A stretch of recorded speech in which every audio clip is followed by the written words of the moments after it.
Beloved stakeholders of Africa, corporate governance professionals, whistleblowers, African youth, governments and regulators, the media, as well as the global community at large. I greet you all and welcome to the African Corporate Governance Institute, briefly known as the African CGI. Welcoming you is Natalia, Isak, the founder of the African CGI, a commercial and corporate lawyer, officially Namibia's first whistleblower and the youngest whistleblower in Africa.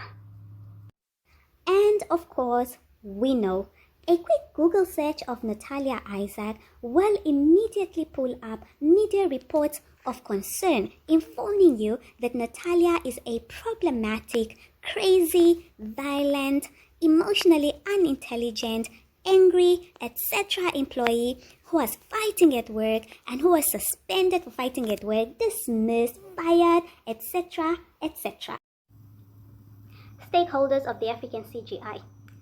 It is exactly issues of unethical business practices such as this malinformation, misinformation, and disinformation supported by artificial intelligence abuses in the form of digital manipulations, as well as elite and state capture, and additionally bureaucratic ethics dilemmas that has informed the establishment of the African CGI. Accordingly, here at the African CGI, we simply strive to neutralize the strong resistance against corporate governance regulation in Africa by adding the African perspective to global corporate governance discourse. I'm not just going to leave you with a story about why the African CGI had to be established. I'm going to go a step further and actually bring you evidence of whistleblower retaliation in the form of media propaganda.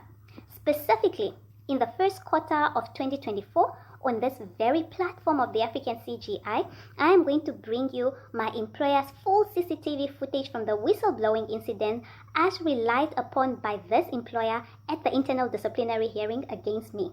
We will then compare that CCTV footage to what the media has reported.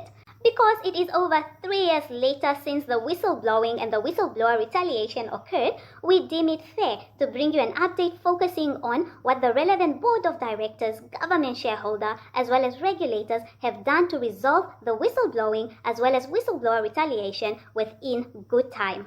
This is particularly essential for highlighting and bringing into context the core public policy issues around corporate governance in Africa. These issues are the conflict between government as a shareholder in state-owned enterprises, as well as government as the regulator of those same state-owned enterprises. Further, the issue of incompetent board of directors and the lack of accountability and transparency of SOEs. Thirdly, we will be looking at the issue of apartheid legislation or colonial legislation as may be applicable in your part of Africa as an improper influence on the independence of the judiciary. And then fourth, we will also be looking into artificial intelligence abuses by the media, which is a gross violation of press freedom. And finally, we will be focusing on unethical journalism, particularly steering in the direction of self-regulated professional members associations.